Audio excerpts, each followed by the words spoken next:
Hello. Welcome to TMBTMEDIA. Our podcast today from Las Vegas, Nevada, here at the Palms Resort Casino. We're honored today to have City Councilwoman Kim Gray. She's also part of the school board. She's an activist. She's a mother of 7, and she describes herself as a public servant. So we are blessed to have her today, as well as Jack Sharpe, one of my mentors, who has turned into a mentor and an educator here in the Richmond City public schools. Guys, are you with me? Right here. Great, right here. Great. Kim and Jack, I can't say thank you enough for being here with us today, especially on a Saturday. I'm calling from Las Vegas. You guys are in Richmond, so I'm just blessed that you guys would take the time to talk a little bit of shop with us. Of course, our show today is about youth and society. And so I really feel like I'm in the presence of two geniuses that are really doing so much for our youth, really doing so much for our community. And so, Jack, thank you so much. Kim, thank you so much as well. Kim Gray, I've been knowing you since I think we went to middle school together. And so I tell you all the time in person and over the phone how proud I am of you. And so I want to have a chance to say it on air as well. I'm so proud of you and the things that you're doing for your city, our city. Just talk to me a little bit about yourself, mother of 7, city council, school board. How do you juggle so much with only 24 hours in a day? How do you do it? I think it's a lot of people who help me, and I just want to say I was proud of you before you were proud of me. I watched you from when we were in middle school, and how much dedication you had to playing basketball and practicing. I mean, every day when I passed your house, at any time of the day, you were in the yard shooting hoops. Yeah. So every free moment. So I think that's important as an example to young people, that if you have a passion for something and you make that your time, put the time in and not idle yourself, you can be very successful at it. So I think that's part of it. I have a passion for community service and really trying to make things better. So I put a lot of time into it, and I have a lot of people who are out there who support what I'm trying to do, and I'm supporting them as well.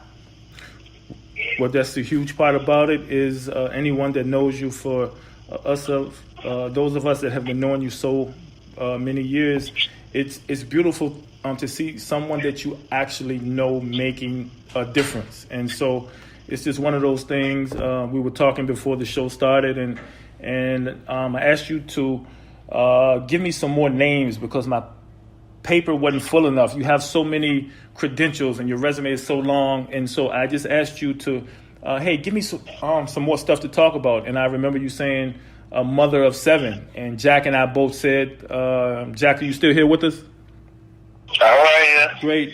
You and I were just telling Kim how beautiful it is to be a mother of 7 and to have the time and the love and the energy to not only serve your public and your community and your city, but to have time for your kids.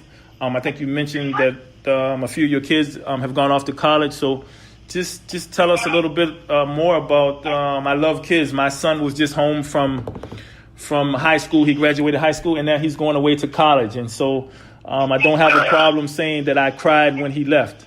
I don't have a problem saying it. So I'm a realist. Fathers do that. Fathers do that. Yes, we do. We do.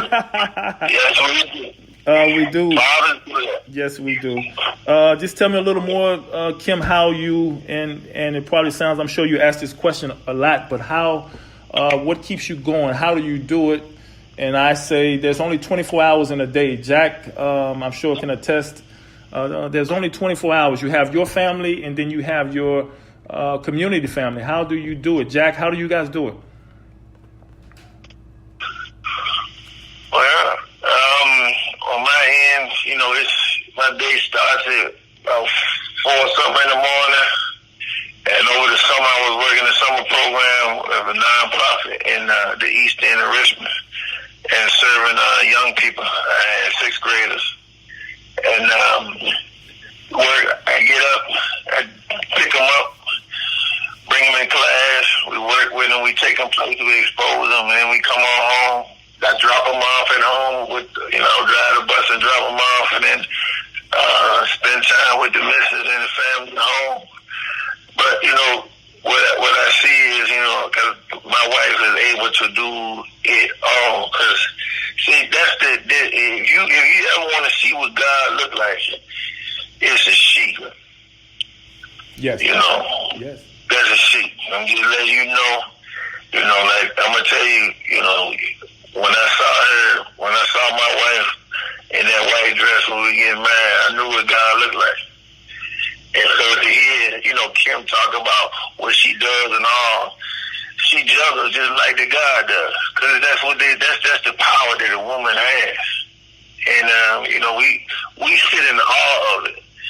And we wind up doing it because they help us do it. But, when you have a mission and when you have a passion, like she was saying about you, the 24 hours in a day is always filled up with everything you can do, because that's what you're born to do. Right. Kim, I have to agree with Jack Sharpe, and I'm not a gender guy, but a male would not be able to do what you do. I just have to keep it real. I think Jack just alluded to it. No guy would be able to keep up with the pace that you're keeping up with. And so I'm a realist. I'm a basketball player. Jack's a football player. It takes more than an athlete. It takes a mom, like Jack said. It takes a female to do something so extraordinary. I know you're so humble and you don't like talking about yourself, but just talk about some things that are close to your heart in the Richmond community, some things that you really want to see change. Well, I think it's really important, and I have to say Jack married an exceptional woman, and she has a soul and a spirit of kindness and generosity. And I think it's really important that we live out our passions. And I do want, things have changed so drastically and not a long time for youth in our community. And they don't have the same opportunities that even you and I had.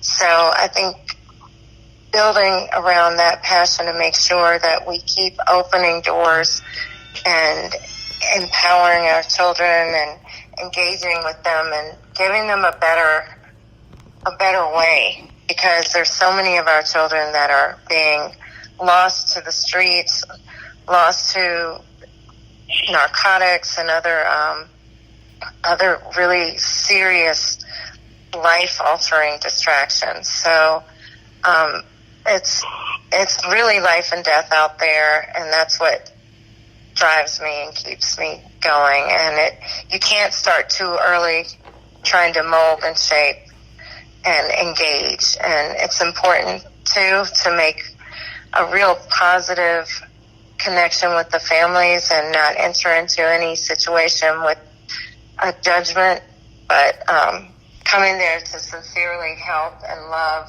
on the community. Right. Wow. That's. I think you guys both touched on it. It's. I think from where I remember, and me being a child and a youth in the city, we were raised by a village, and so I still believe in that. I still believe that it takes a village to raise a kid, or it takes a village to raise kids. The good thing is that I'm sure a lot of people know it, but I'm a witness to see that the impact that both of you guys are making. And so for those parents that don't realize it, it's a blessing to have Kim Gray and Jack Sharpe as part of your village. And so I have so many friends and brothers and sisters that work in the school system, whether it be Richmond Public Schools or whether it be Chesterfield or Henrico. And I consider that all to be the same village, because we're all talking about raising the exact same kid. We want all of our kids to be positive, productive citizens. And so I think the same message, I think sometimes people get caught up so much in the county line. And so, of course, me being a Richmond Public Schools guy like Jack, Kim, we want that same message to be passed on from Chesterfield County. We want the county to get the same message as the city, and the city to get the same message. And so it's one of those things where kids are so delicate when it comes to information. They get too much information. I think kids get too much information on the TV, the radio, the internet. And so when they actually come in contact with an adult, I really feel as though that interaction needs to be super positive. And if that makes any sense what I'm saying. It does. And so most of my friends that I have are like you guys. I call you guys on the front line of education, because you guys see what goes on a day-to-day basis. You guys know what really needs to be done. Whereas you take somebody like me, okay, yeah, I'm a basketball coach. So I see the kids are going to come to me different. They're going to come to me, yes, sir, no, sir. But when you see kids in their environment, which is the school and the home environment, I'm sure, I'm a realist, all of my players don't talk the same way to their parents, the police officers, the city council men, and those people. I'm sure everyone has a place, but let's make sure that we respect. I think it's a thing that if you show respect to whomever will show you respect back. And you can fill in that blank, whether it be your teacher, your school board representative, your community activist, your coach. If you show respect, respect will be shown back. And that's a two-way street as well. You know, you can never, it's a cliche kind of thing, but it's so true. Young people don't care what you know until they know that you care. Yeah. So, and the same thing goes for their parents and the families. It's really difficult. And I served for 8 years on the school board, and we had discipline hearings for students who were up for expulsion. And you really didn't have a lot of time to connect with the families, and you're hearing, you know, some of these children, it was the worst day of their life. They weren't troublemakers, you know, but you're hearing, you know, a snapshot of an incident that a child had, and you're trying to make a determination on how do you best serve that child without putting other people's children in jeopardy, and engaging with the parent or the guardian. A lot of our children are raised by grandparents and other family and community members. So staying connected, respect garners respect. So showing those families that we're serving the respect that they deserve is really important on the part of the teachers and administrators and community members who are working with those families. Because if you're not approaching it from that position, you're going to lose a lot of opportunity and engaging and having some influence over those young people. Right. Jack, chime in here, brother. Some positive words from you would be, you're right. I'm sure you and I, we were just talking about it. It's almost like we had Kim on the phone, like every time. It sounds like us three are thinking the same thing as usual. I see the partnership that we all want to look for. You know, because the teachers we used to be the community, so you knew them, you see them. And I got the chance to see one of my students today. Eyes got big. I said, "Yeah, I'm a real person. The little guy, you know, he looked at me. He said, "Oh my God, I wasn't even expecting to see you, Mr. Sharpe." I said, "I wasn't expecting to see you either, but it's good to see you." And I got a chance to talk to the mother, and the mother was telling me that, telling me and my wife that, you know, she had a lot of problems with the teacher, and they're dealing with her son. And she has an IEP. It's an IEP class What's the problem? I mean, you're supposed to be able to handle that sort of stuff. Whatever it is. Basically, this child has issues focusing. Okay. But he's very polite. And he's sort of like if you had Mr. Spock in your class. You got Mr. Spock in your class, and it's a whole lot of other things going on at one time. He's supposed to be focusing on math, and then he's discussing something else that he's dealing with. And you had to be able to handle that, even in a class full of 20 to 30 kids. Mm-hmm. And what I observed is, they have a desire to learn something. We got to find a way to connect them to bring them back. Connect to the parents. And like she said, that respect. Look, see, I'm from this school, I thought. And I teach every class that I go around this First Amendment, but I let them know that my faith tradition sees them as the image and likeness of the Most High. So I wouldn't disrespect him or mistreat him. So why would I disrespect somebody in that image and likeness of him? Right. So, because for me, I believe that greatness is in them.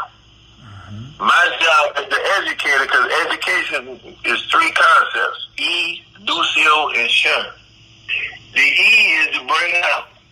Ducio is that which is within them, and Shun is the process. And see, when we talk about that which is within you, we all come from this DNA molecule. And the DNA molecule has three parts: deoxyribonucleic acid. Deoxy is the root of the word deity, which has a root in God. Ribo is the word rabbi, which means master. And then nucleic or nucleus means the center. So at the very center of the being of the children that we're dealing with is greatness itself, and our job is to pull that out. So every time we think, no matter how much you got to redirect them, the greatness is in them. So if our teachers think on that level and think that they're working with the greatest people that ever walked the earth, we just got to pull it out of them, then we got a good shot at it. And if we can encourage and make partnerships with the parents in this concept, then we have the village. Because then they can trust that there's somebody who cares. Because a parent that doesn't believe their teacher cares, that child's not going to thrive in that classroom. They won't. And it's really difficult to discipline and not be on the same page with the parent. It's like having two parents at opposite ends on any particular issue. The child rules. So it's the same thing with a parent and a teacher relationship. You have to be seen as a unified front in that child's education and really be willing to work together towards bringing out that greatness that Jack speaks about. Right. Every child has great potential, and when it's not believed by the educator that a particular child has the ability, then it's really devastating. And one bad school teacher for a semester or a year of their life can derail their education. So it's really important. Well, that's big what you said, and what both of you guys said. Of course, I try to sit back and listen, especially when I talk to, like I said, my family, our TMBT family that's on the front line. And so one thing that I took from both of you guys saying, I'm big on words. I know where both of you guys' hearts are. One thing that I took from both of you saying is it's inside of each kid. And when I say that, or when I hear both of you say that, that's encouraging, because now kids are taught one way from their parents, from their grandparents, from their uncles. When they get around their friends, they may what's the word that I want to use? They may tend They to put on their friend hat. They put on their friend outfit, their friend clothes. great way of putting it, Jack Sharp. They put on their friends' clothes. So whatever my buddies are doing, Kim Gray, I have to do, especially coming from an African American neighborhood as I did in a city. You don't have to. You can be different and say, hey, guys, I don't want to participate with that. When you guys finish, I'll be at the basketball court. So that's something that I had to say many times growing up where I come from, Jack, Kim. I'm sure you as a female had to say, hey, you didn't want to go where your friends were going, not that particular day. And not to say that they're not your friends or not to say that they're not on your page. But today, my brothers or my sisters, you're not on my page. And so let's try this again tomorrow, Jack. But like you said, and I don't want to put a race thing on it, but it seems as though because I have two sons, one 22 who is from the United States, and I also have a 19-year-old from Venezuela. So I think I have the authority to kind of speak on black and brown people. I'm trying to raise a Latino young man in the United States, and so I have to teach him that, yes, you are a Latino, but here in the United States, you're going to be seen as an African American. So let's make sure that we carry ourselves. I think dignity and honor is at the bottom of our whole entire conversation. These young people have to learn, kind of like Jack and Kim said, not to be tempted to put on your, what did you say, Jack, friend's clothes or your friend clothes? Your friend's clothes, yeah. That's huge. Yeah. That if that young man, Kim Gray, I'm sure if we can convince our young people to resist that temptation, oh man, that will take you a long way. That will it's challenging, and especially in a lot of our public housing communities, it's almost a survival thing. Yeah. The rival gangs and things. You don't want to be out there on your own and fending for yourself. So the reality of some of our communities makes it even more challenging for our youth not to be putting on their friends' clothes or, connecting in ways that aren't very positive. Yes. Yeah. See, I might be a little bit older than y'all, maybe. I came out in 86. That's what I'll say. You don't have to say when you came out. I came out in 88, as you know. 88? We both came out in 88. Yeah. Okay, so y'all came out in 88. Now, I remember the hustlers that did their thing, right? They knew who was out there shooting that ball, who was playing that ball. I ran across brothers who, they lived a life, but they had, in those days, there was some honor and respect for people who was doing something. Yep. And I had mad dudes like, look, man, you keep doing what you doing on Friday. You keep playing that ball, doing what you do, man. Because you doing it for us. Because you represent the best in us. And I said, when I had a young man told me, he said, what, Sharpe, man, if you need me, because how the tradition on the last day of school, somebody try to get you. Yeah. He told me, I don't have nothing to work toward, man, but if somebody try to message you, Sharpe, I got you. And I told him like this, I said, look, man, you just as great as I am. I ain't no better.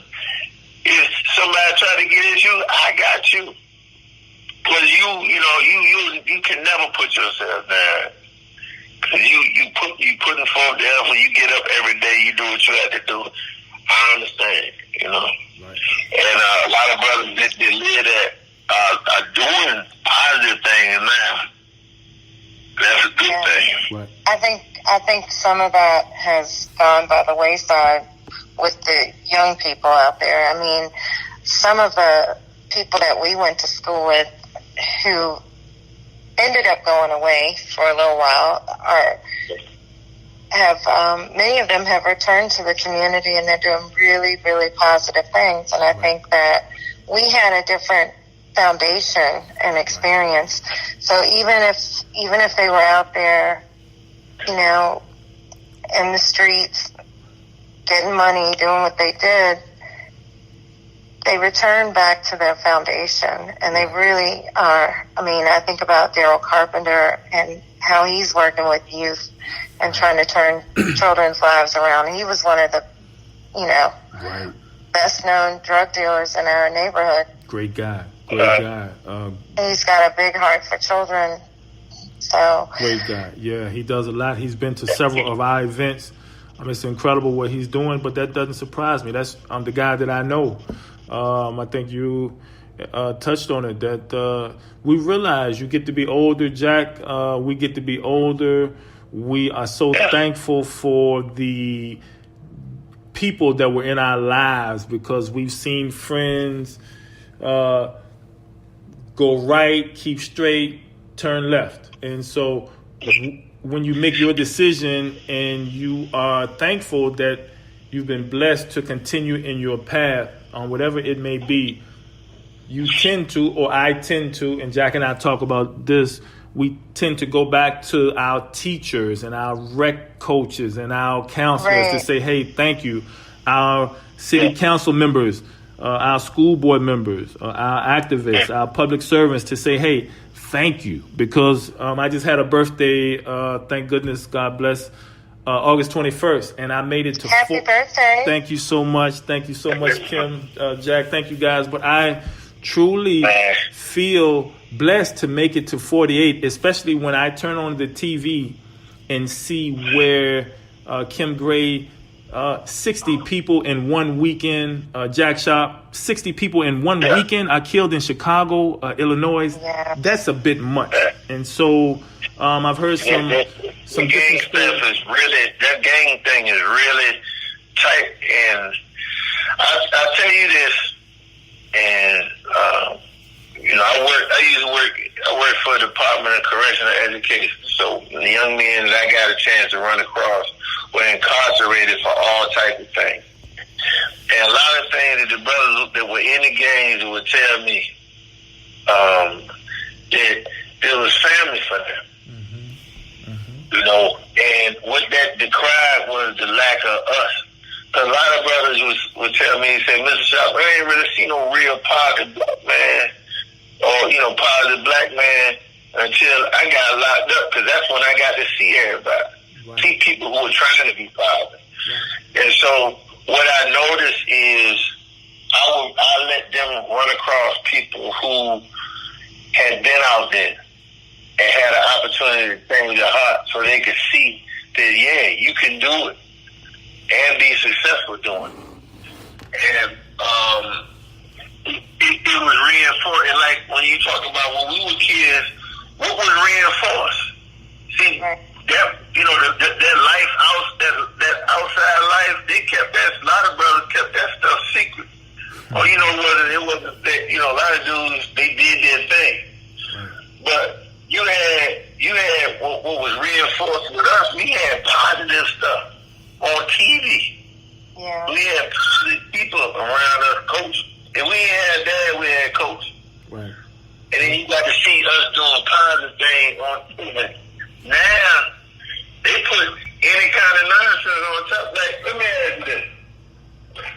Could, you know, the movie Empire, couldn't Lucius and Cookie have gotten her MBA in marketing? Couldn't Lucius got his undergrad music and gotten his master's in marketing, and they learned how to struggle in building their empire? He could have done that. Couldn't go. He got his master's, his undergrad in hospitality management, and got him an MBA and run the show. Do we always have to live that, or is that the only way we live? That's my question. But I do like, and I must say, some of the way. Of course, I don't like some of the TV. To piggyback off what you're saying, TV is a huge influence. Kim, I'm sure you will agree. Oh, yeah. I don't like the way that we are depicted in several current shows, but we have to be. That's where it comes into, again, you can't believe. We want our kids, our youth, to say, hey, it's just TV. We have to believe in our teachers, and our school board members, and our community activists, and our mentors, our coaches, because it's one of those things where, like Kim said, and I think she said it when we first started, it's real out here. It's real, and you don't want a kid to be slapped in the face with it, even though your parents and your teachers and your coaches, everyone tells you, hey, it's real. But some kids, and I'm sure we are a product of that mentality where we didn't understand life until you have to live it. And so that's the beauty of it. But I also believe that if you will listen, if your son or Kim, your sons, I know, Jack, you have sons, if our daughters and sons will just listen to half of the knowledge that we give them, their entrance into the quote-unquote real world will be so much easier. But yet and still, Jack Sharpe, I can only speak for myself. When I was 16, 17, 18, 19, who listens? What young kid listens to anything their parents say? It's normally the opposite. And then we have so many children who don't have parents teaching them. I mean, I think about one of the kids who came before me when I was on the discipline committee at the school board, and his mother couldn't wait until this time was over. She went in the bathroom and had to shoot up heroin, and she was nodding out during the entire time that we were having the hearing. She couldn't even keep her eyes open. So we have to recognize a lot of things have changed dramatically in our society. I mean, we had parents who use drugs, and but the level and the number of students who are coming into our school district who have to pretty much fend for themselves. A lot of them are taking care of their younger siblings. There's so much bullying going on. I saw a real positive story earlier about a principal who went out and got a washer and dryer for kids to be able to wash their clothes because they were being bullied.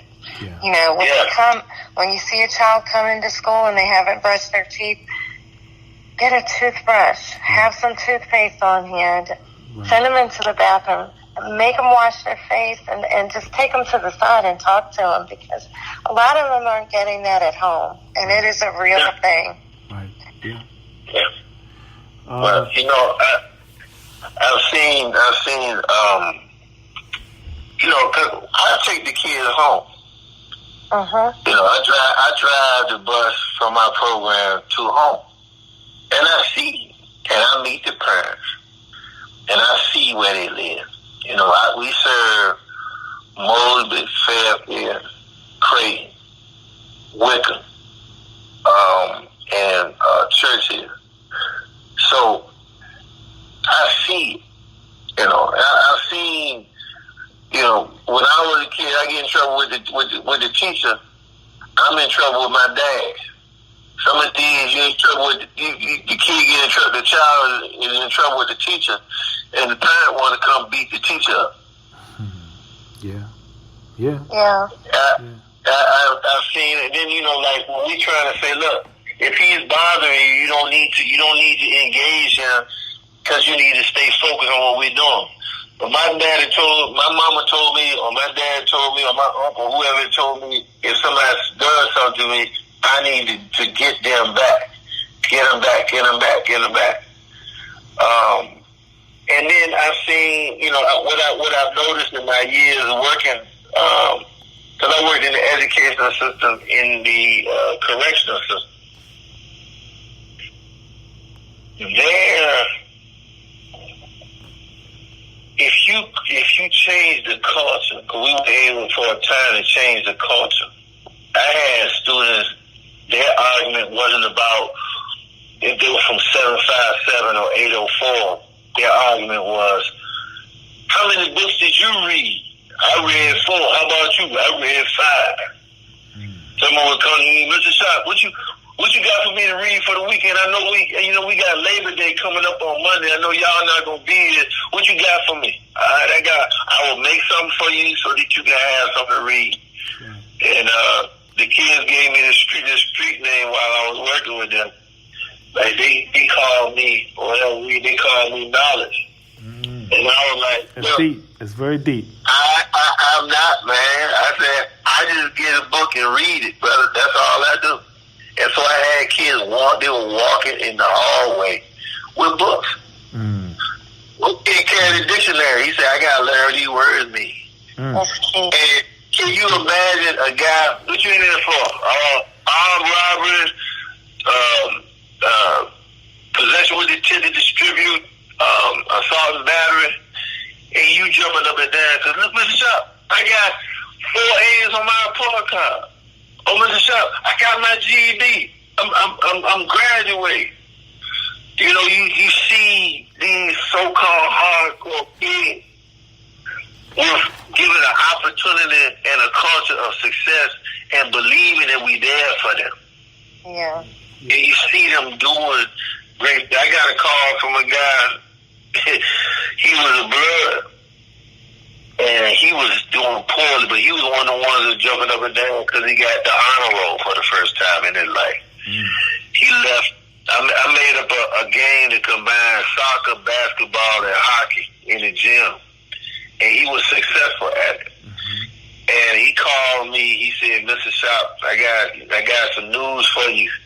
You're going to be a granddaddy. I said, oh, yeah? He said, yeah, Sharpe. And look, she's a Crip girl. I said, what? He said, yeah, she's a Crip. She a Crip. And I'm a blood. I said, I know. He said, so I guess you have a little blip at home, huh? He said, yeah. So she a blip, yeah. So she's a blip. And I said, she owns you, doesn't she? She said, yeah. I said, it's deeper than all of the colors and stuff in it. And he said, you know what, I don't know who my dad is, but if I ever had one, I want him to be like you, Mr. Sharpe. That's so nice. That's deep. Kim. Look, you be that, man. You be that now. That's deep, brother. That's deep. Kim, piggybacking off what Jack is talking about, what steered you towards wanting to help youth and the many avenues that you've chosen to do it? What, piggybacking off what Jack talked about, going back to his beginning, I want to go back to your beginning. What prompted you to choose your path? Well, just looking at how many disparities there are within our city, within our region, and when you touched on that a little bit, literally a lot of these students are the same students. They go from Chesterfield to Henrico to Richmond, and they cycle because the families are transient. They move around a lot. I got involved when my children were in the Head Start program, and as a parent, I got involved with the policy council of Head Start and working on things to try to make that program. Head Start is the oldest federal program that's still in existence. It was started in 1965, so you can imagine a lot of the rules and regulations in Head Start have to be adjusted to modern times.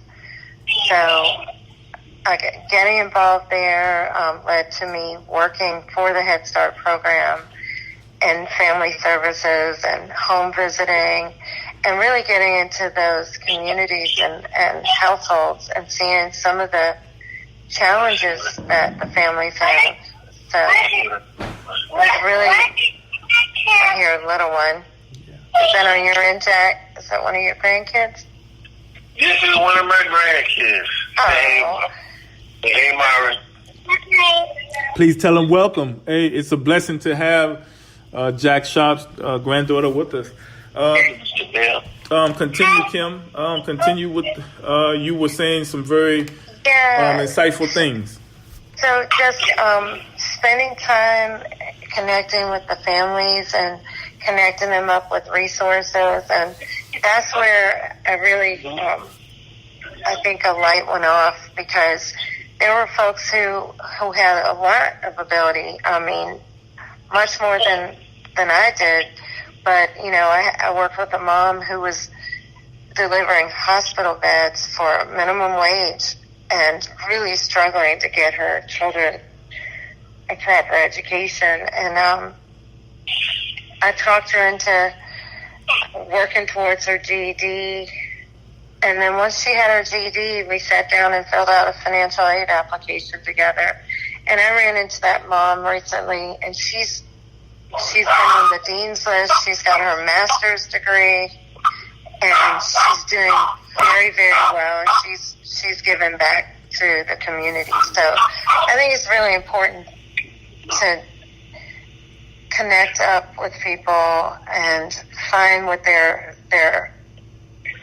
strengths are, and really work towards bringing those strengths out, and finding ways to break down the barriers and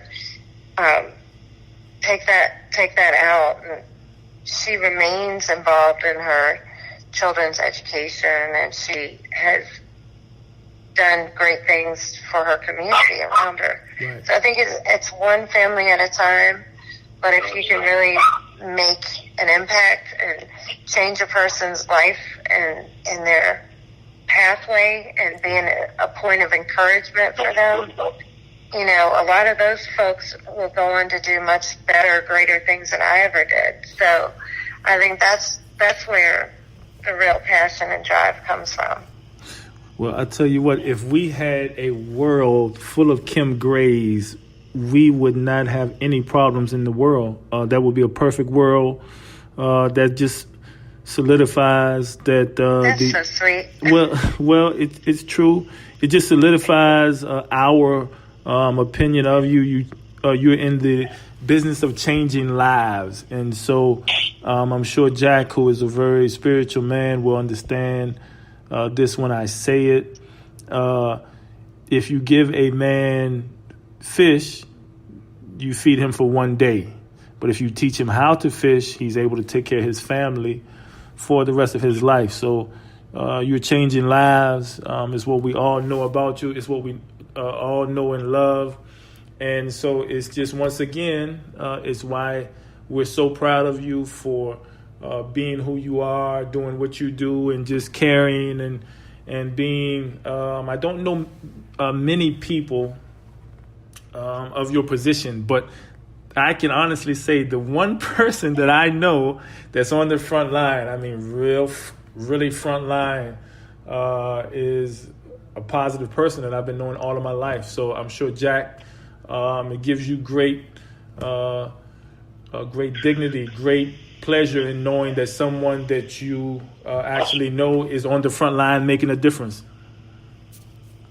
Yep, that is so very true. You in the political realm, and also the community activist realm where we belong. What's been going on in my head recently, we're talking about ownership. This summer we were talking about independence when I worked with my sixth graders. I said, I want you to be able to not only be in control of yourself, but, you know, not just listen to music, produce it if you want to.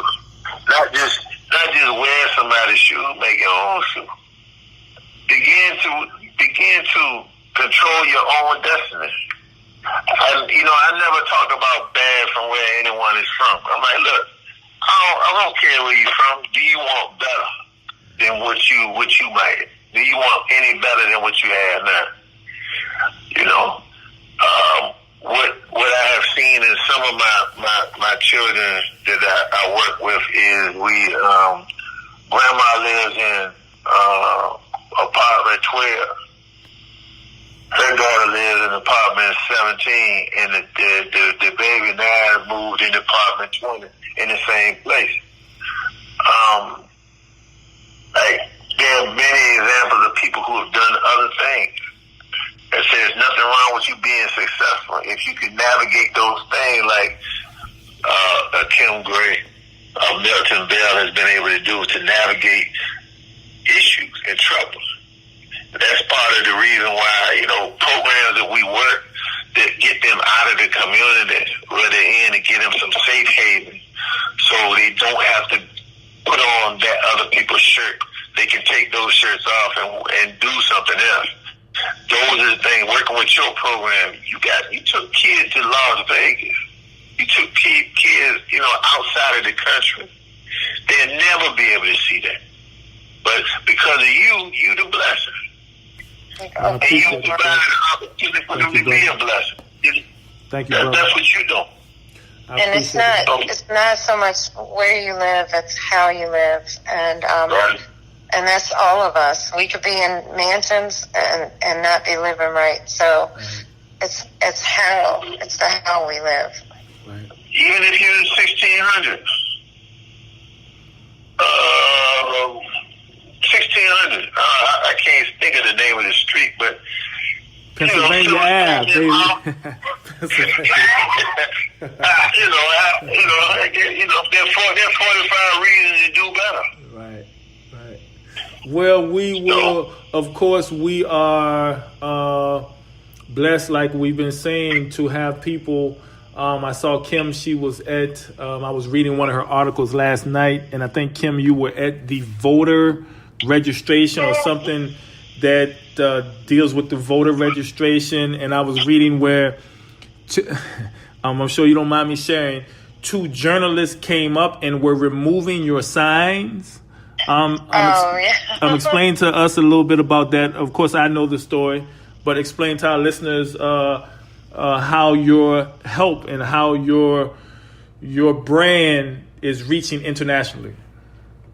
So I was at, it was election night. I was at one of the precincts, and this was my first election in 2008. And I saw 2 guys who looked a little out of place, and my daughter said, "They're taking your signs."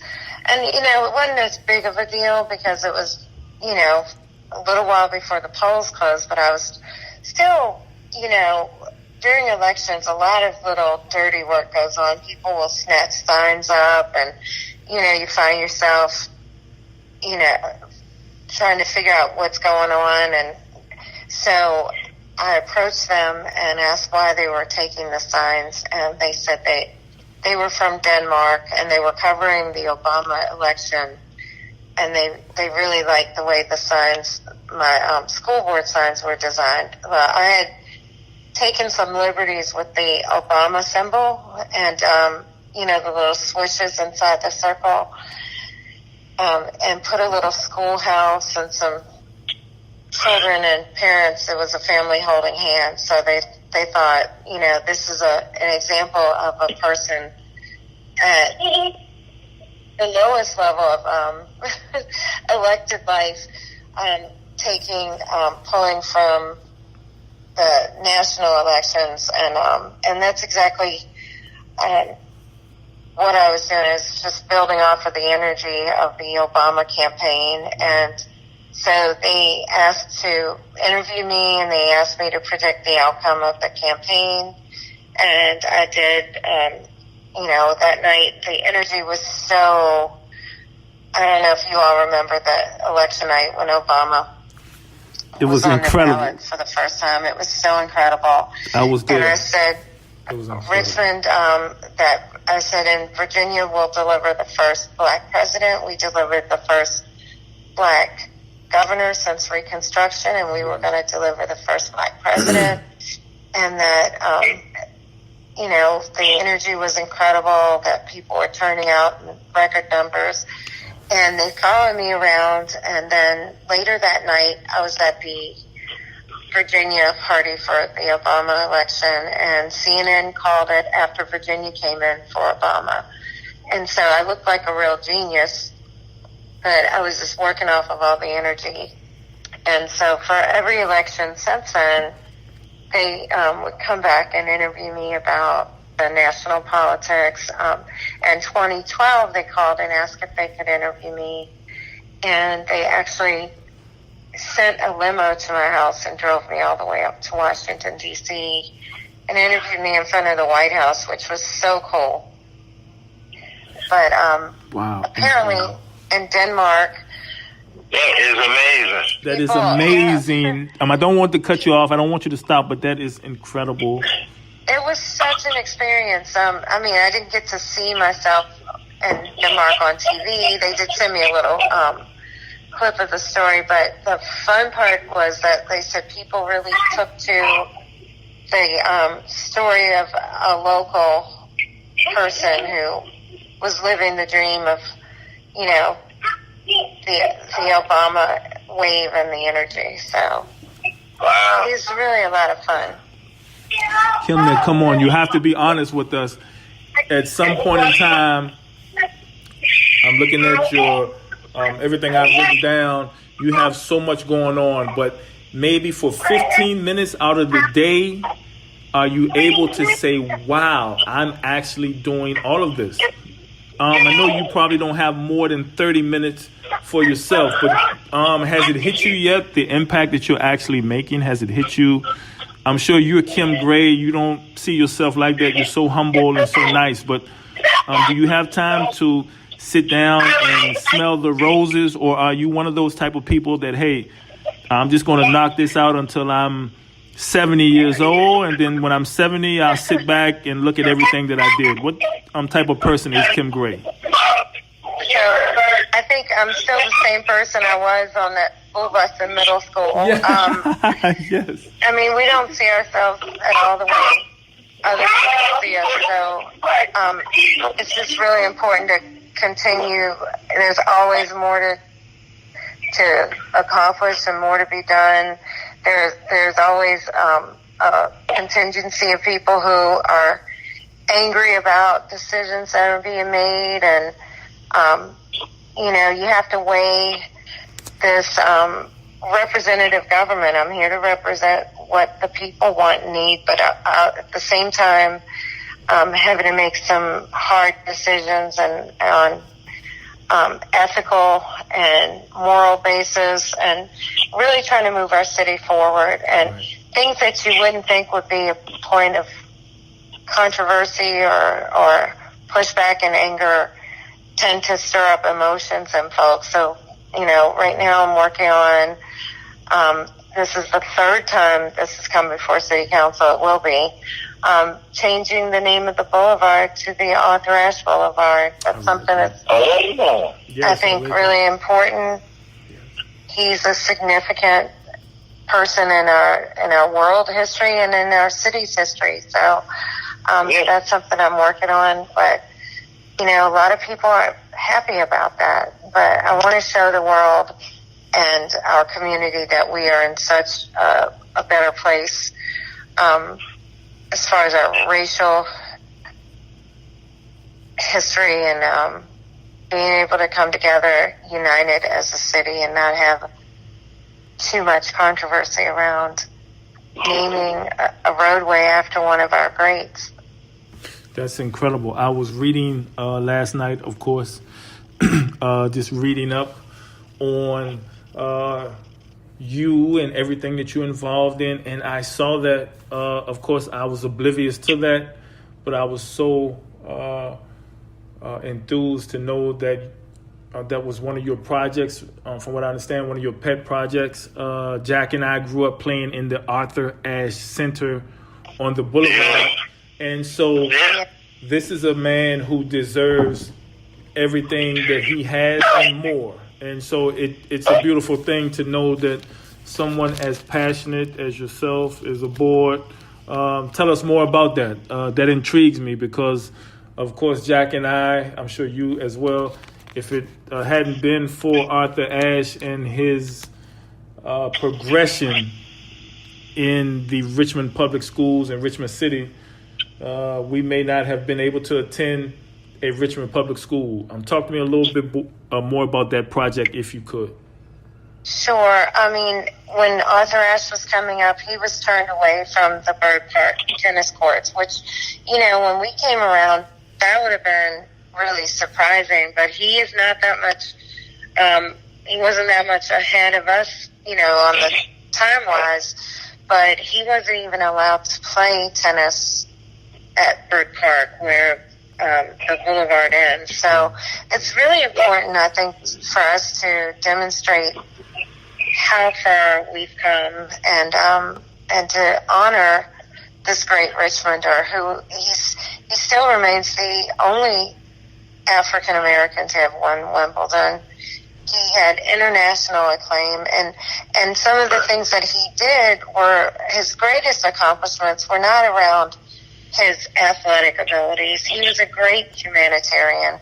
He encouraged our children to get a strong education and to be literate. So I think it's our time to really be able to show something different. I think it's going to bring a lot of, from an economic standpoint, I think it could be a real driver for that area. Yeah. And I think it would bring people in, and I've got the full support of our museum, Virginia Museum of Fine Arts, and we can start looking at how our history has progressed and a real positive way.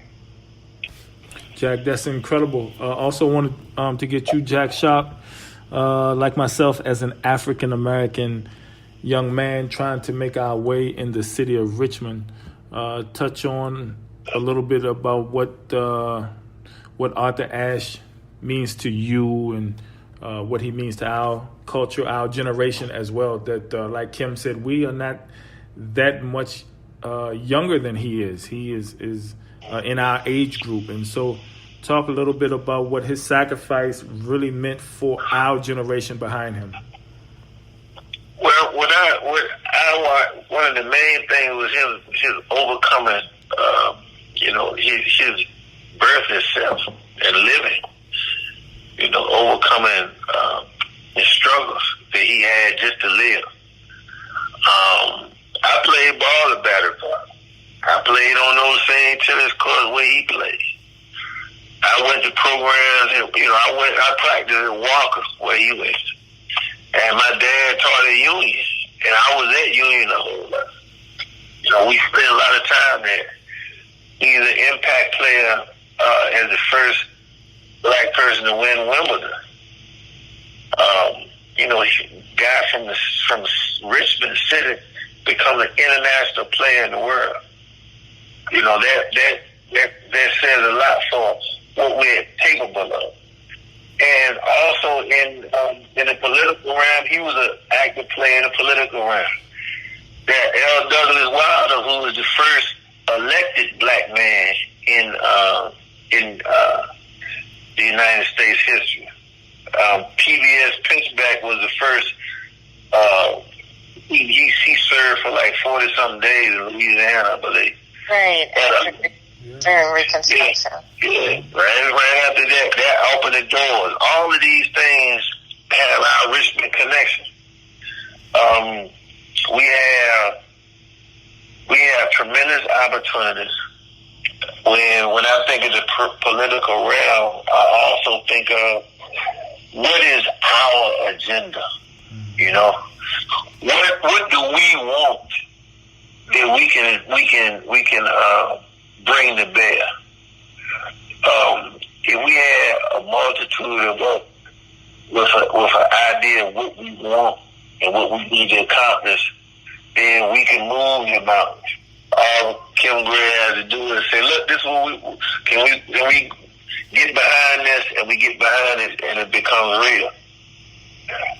What I want for us is a high political orientation, interest in our community, and we have a person in our midst, as Kim Gray, who is a spokesperson for our desires and wishes. The biggest thing that I see that we have to work on is a we.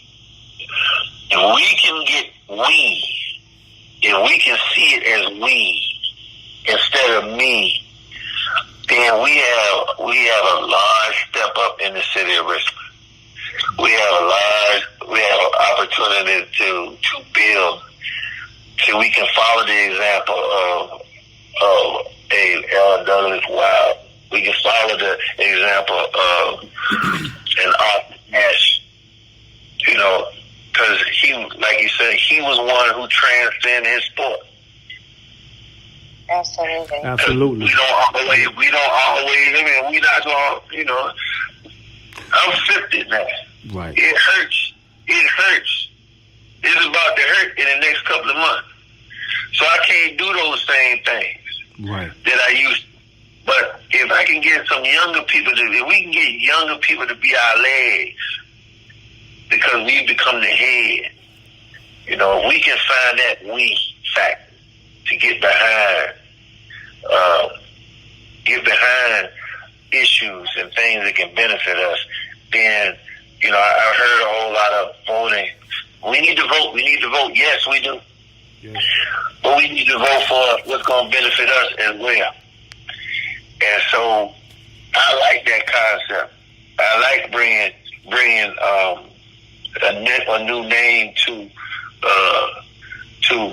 Richmond. Right. I wouldn't mind going to Arthur Ashe.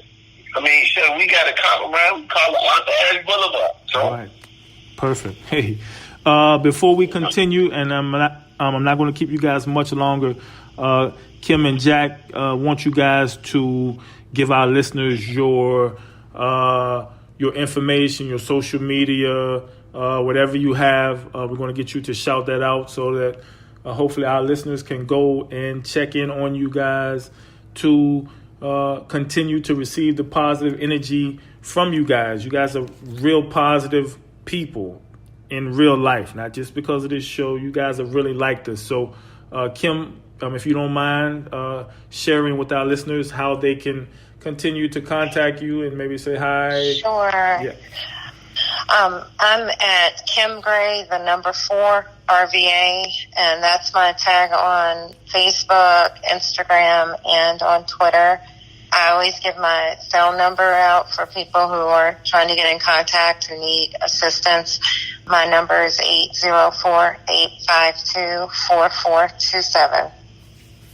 Jack, you as well, please. I'm on Facebook at Jack C. South Jr. You can see me there. I also have a group called Father Figures. It says Father Figures, we're just being ourselves. That's a group that I have on Facebook also. You can reach us through there. We're looking for, you know, positive and positive women, because some of you have to be father figures for the men, for the children in your lives. So that's how you can get in contact with me. My email address is j-c-sharpe. That's SHARPE, 2 @gmail.com. That's another way you can get in contact with me. And the beautiful thing is, you guys can also get in contact with me. We'll have Kim and Jack's info up on our website, on our social media for our men and women that want to get in contact with you to continue, because sometimes you can hear something positive and it triggers a thirst for more knowledge, more positivity. So we're hoping that, hey, you guys are busy coming up here. And so, of course, mine is www.TMBTMEDIA.com. Our social media on Instagram is the Milton Bell Team. Jack Sharpe is also friends on Instagram. Kim Gray is friends. So we will pass on any info or any positive energy. We will pass it on for anyone that wants to communicate with those positive people.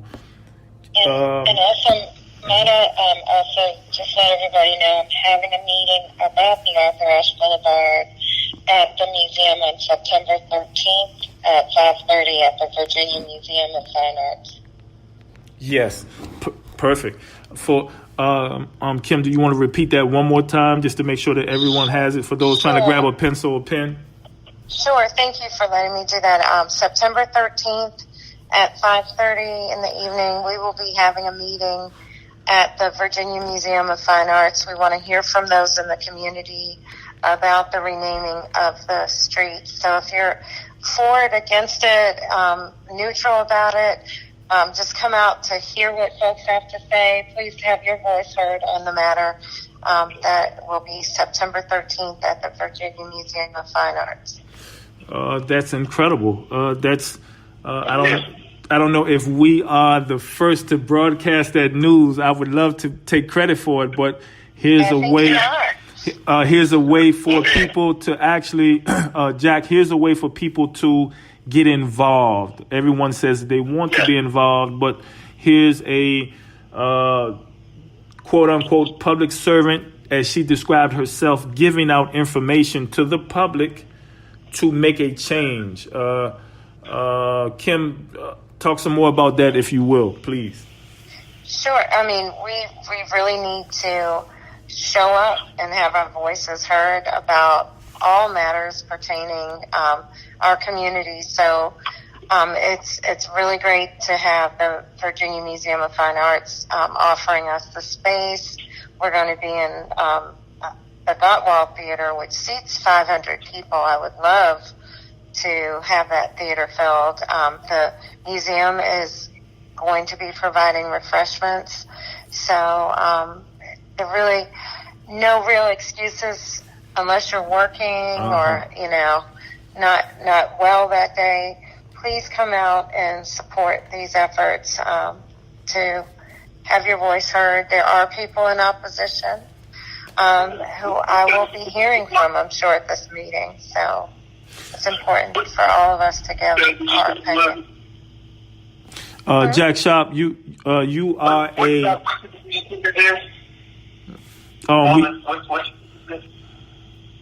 The meeting will be, what time will it be? At 5:30. 5:30. Jack Sharpe, like I said, you have been one of my mentors since I was 15, 16 years old. And so I have always known you to be a no excuses type of man. And so what I wrote down here, Kim Gray, saying no excuses. Here is a chance for those that really, of course, we have some people that are all talk, but we have some people that really want to get involved, be more involved like yourself. Kim Gray says no excuses. Talk to me about what this opportunity means for those people who are really hoping and looking to make a difference. Absolutely. Give you an opportunity to at least hear other sides, both sides, and the only thing that cannot be questioned is falsehood, and what Kim is representing is the truth. We have an icon for Richmond City, an international icon for Richmond City. Why not go ahead and just add something good to the city to bring more people into the city, give people opportunities. So there's no excuse on that wise either. Right. No excuse on that wise. Typically, if I'm able to, I will be there. Perfect. Thank you so much. I have a couple things written down here that I wanted to touch on. We won't keep you guys too much longer, but like I said, it's a blessing to have Jack Sharpe and Kim Gray here. A few of the things that I wrote down, youth and city, right? I think, Jack, you and I were talking earlier today, youth and city, and I put in parentheses society. So I think we have talked on each point. We've touched on each point, but wanted some closing words, Kim and Jack. Just give me some, if we have some of our players listening, some of our students, some of our kids that are hopefully listening, and some adults. What can we do more? What can I do, Milton Bell, Jack Sharpe? What can we do more to help our youth, our city, and our society? So I think each person that we come in contact with, we have an obligation, and we owe our young people so much. So I think one of the things that we fall short on is when we see a child acting out, that we don't try to enlighten, or if we see a child in need. You know, many a times, and I'm one of those parents, you know, when your kids start getting older and they start sweating under their arms, you know, talk to them, pull them aside, tell them they need to put some deodorant on, how they present themselves. It's a simple little things that that you can do in a discreet way that really make a difference. Everybody needs to know that they are cared about and cared for. So I think that, you know, is aside from trying to build, you know, really intense, large programs, if you have the opportunity to engage with any other human being on a very human level and you see a need, you make an effort to help them along. I like that. That's incredible. I think that's incredible. I have a young man that I can truly call one of my brothers. He's a basketball legend in Richmond, Virginia. He played at Virginia Union. Raymond Neblett. Actually, he's a camp that 9 years straight I have been volunteering at every year. And this gentleman gives kids, he gives them hope, because he's telling parents he does it for free. Each kid pays nothing.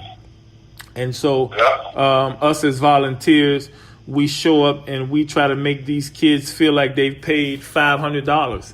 He has trophies, he has guest speakers, he has food for them. So one person that I would like to, and I think Jack was there last year, one person that I can truly vouch for making, there's several young men that are making a difference, but one of the persons that I've been blessed to, he's asked me to come aboard and help, is Raymond Neblett with this inner city basketball program. And I'm a firm believer. I asked, what can I do more? I asked Kim Gray, what can I do more? But it's me supporting more of, and it doesn't have to be black businesses. It's just anything that's going to help kids. I don't care. Of course, like I said, I have an African-American son. I also have a Latino son. So I don't care. As long as I'm helping kids, I don't care about the color. Jack, I think that's where we come from. One of my mentors, like I'm sure yourself, Coach Lou Anderson, he was about helping kids, right? And so just talk to me a little bit about the difference. Of course, I don't like, Kim, I really don't like comparing generations. I hate when people do it. I don't think it's fair, but I think it's 50-50. We have to meet them halfway. So, Jack, in closing, what do you see that I can do more? Or what can you do more? Or what can guys that we know, what can we do more to help our youth in today's society? Well, I'm going to tell you something that I've seen. When we there, we got to show up. And, I worked at Radcliffe Elementary. And I'm walking in the hallway. I don't even work with these children. But they come out of line to hug. They need to see us.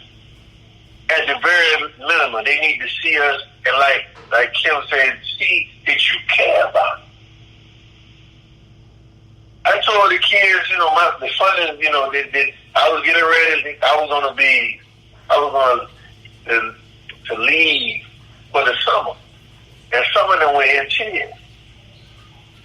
Because we had to show up. Military is showing up. Kim Gray is showing up. Jack Sharpe, I'm trying to show up more. But I participate and support Ray. I support you. I support Ken in the effort. And I support us being there. If you get an opportunity, my suggestion for everybody is if you get an opportunity to volunteer at a school, go through the process, volunteer. Particularly guys. They need to see you. A lot of guys we always see women. Mama, teacher, but we don't get to see men. A lot of times if you see men, that provides balance to things.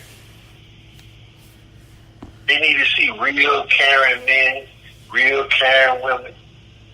And I work with white, black, red, yellow, brown. They all need that. So the biggest thing that I say in closing, the grandbaby's been calling me for the past few minutes. I'll close by saying that you continue to show up.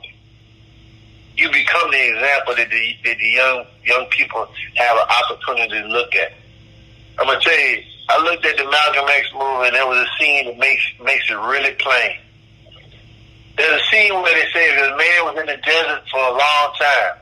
He came out of the desert and he was offered dirty water. He drank it like it was the best water he had opportunity for. But if he was offered clean water, he would choose clean water every time. So what we showing up is showing them something different. That they have something to choose from.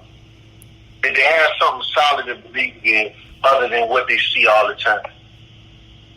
So my thing and my conclusion is show up, be there for them. Let them see you doing what you should do so they can do what they should do.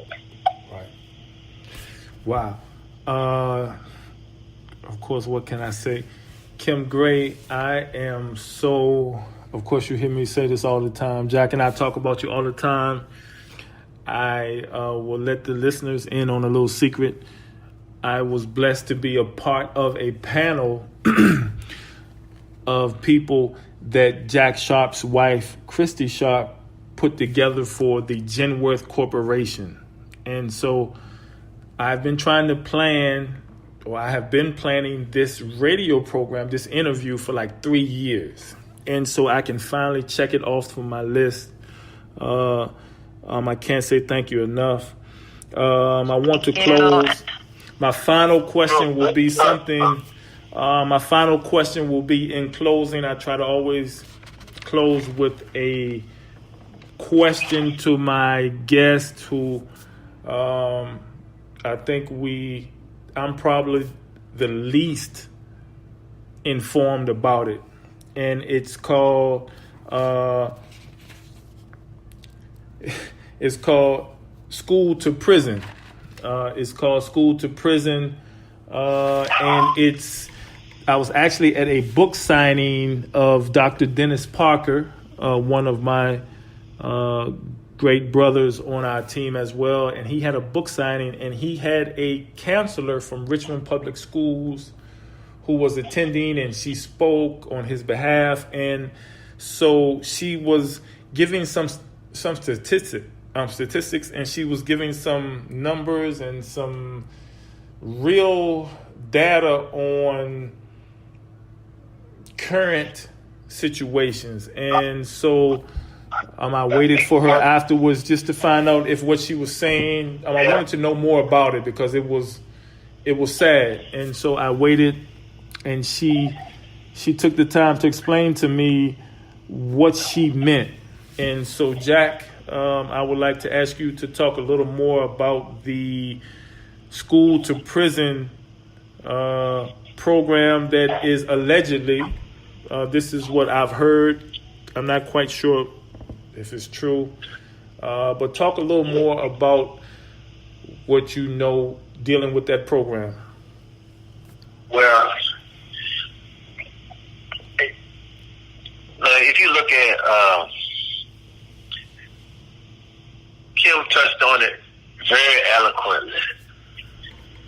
You learn to read in the third grade. And then from the third grade on, you read to learn.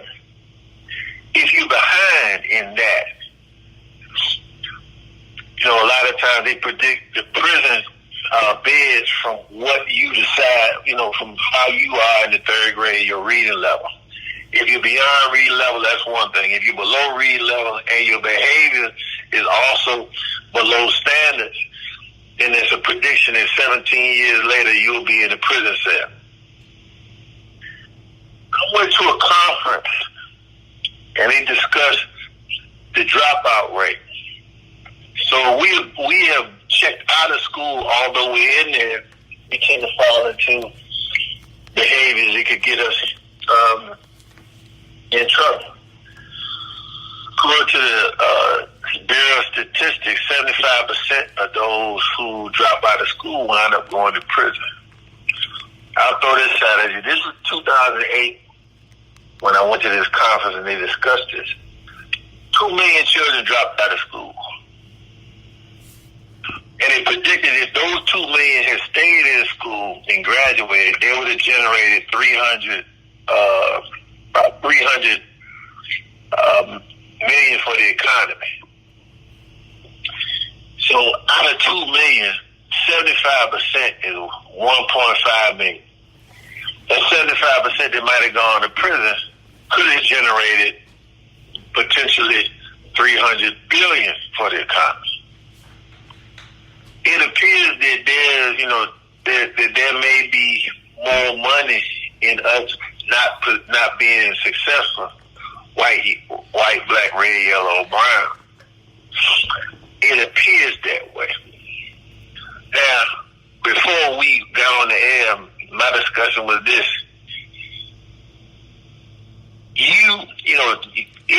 Nobody stops you from sitting at your desk, investing, and doing your part to learn. If we choose to fall into behavior issues, if we choose to not do our part, if we don't make our partnership, if we don't do the things that's necessary to be partners in the education of our children, it is quite possible that they could fall into unnecessary things that get us to this prison. Jawanza Kanjipo in his book, Conspiracy to Destroy Black Boys, said that around 4th grade we check out of school. We're not interested. And it's incumbent upon us to do this support. Like I said, they need to see us. Volunteering in the schools, it's a difference hearing a man say, why don't you focus on your work, than hearing what you hear every day. And that's not to put women down, but what I've noticed is these children don't get to see men. Mm-hmm. When they get the chance to see men who are invested in that, who care, they tend to do better. Right. Here's my question. Because they have a balance. That's what I'm saying. They have a balance. A balance. And with a balance of man and woman, there's a balance in mind. Speaking of balance, Jack Sharpe, I want to ask, and I'm sure, like you said, you spoke so highly of your wife, your mom, Kim Gray. I want you to speak to the young ladies that we have as listeners. What can also, like Jack is saying, he and I are speaking from a male perspective, but I have so many female basketball players that we mentor as well. So this isn't a gender thing. This is a youth thing. So what can you say? What would you say to our female listeners? What advice can you give to them? Kind of like Jack and I are giving male advice. What can you say from a person of knowledge, a person that knows where these young ladies are going, where they're coming from, what advice would you give?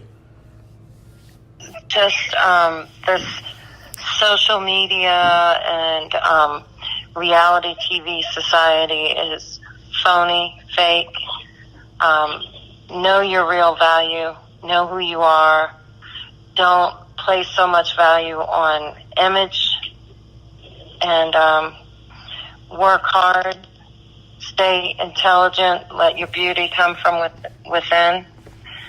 And really don't let anybody take you down and devalue you in your own eyes. Yes. Amen.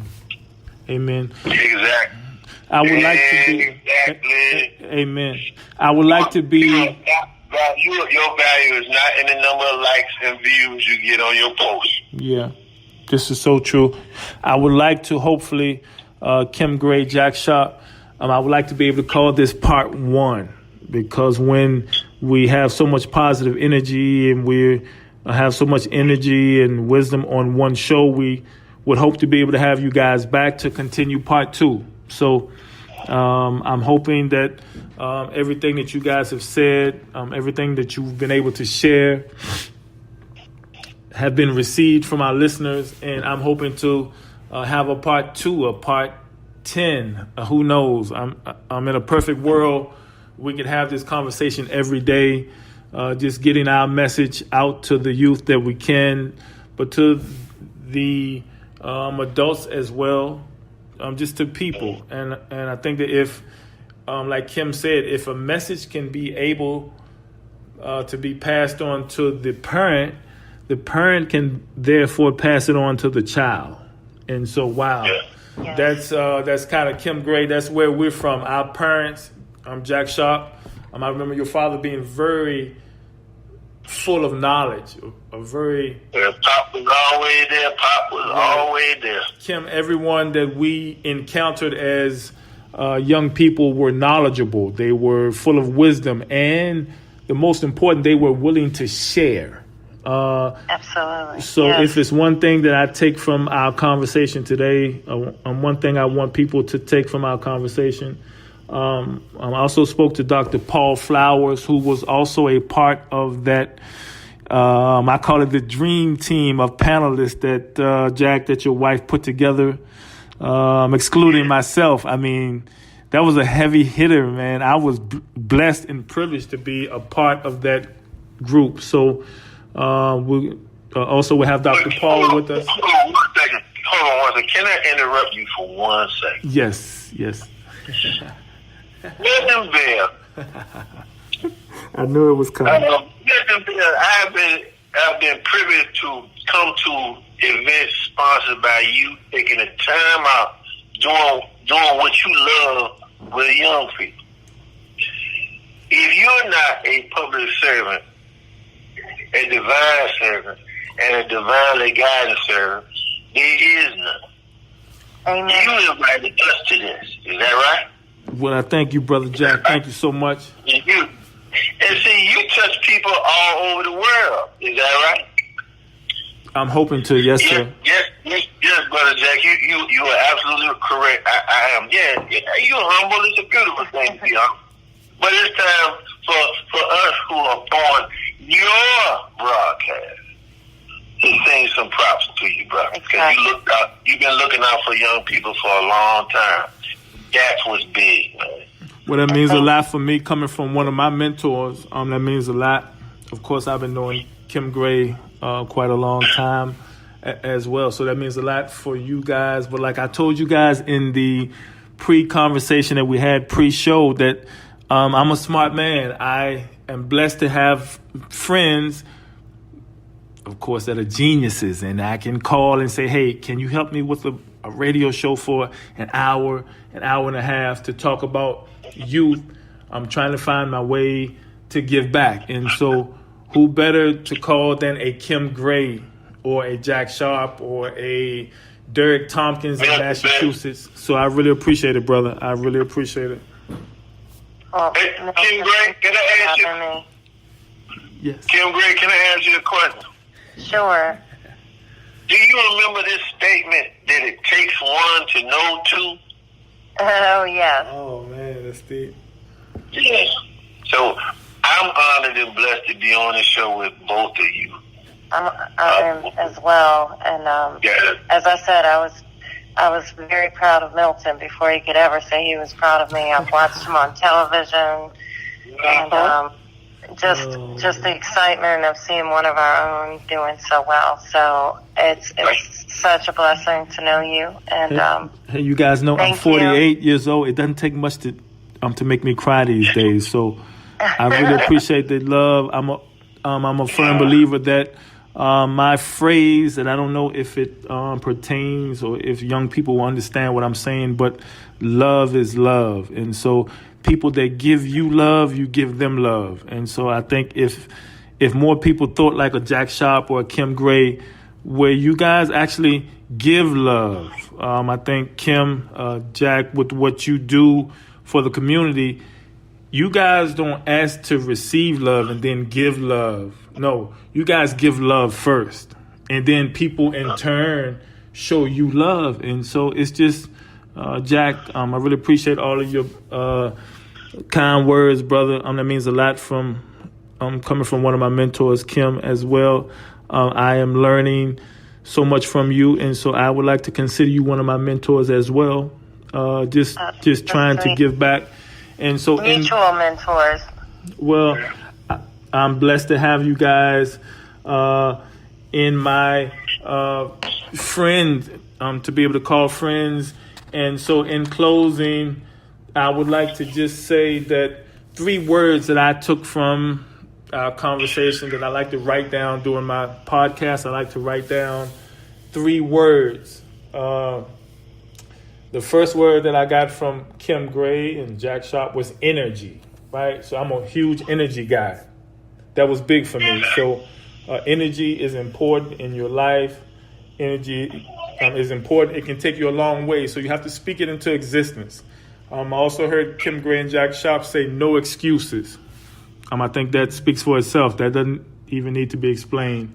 And so the third thing that I wrote down was that inside of each kid is the person who's taught to do the right thing. So it's just huge that you guys took the time out. I want to say thank you to Jack Sharpe, Kim Gray. I can't say thank you enough. And we will, you guys stay tuned for part 2 with Jack and Kim. And so we'll be signing off from Las Vegas, Nevada. We're here at the Palms Hotel, Casino, Resort, and Spa. Jack Sharpe, Kim Gray, thank you so much. I will be talking to you guys soon.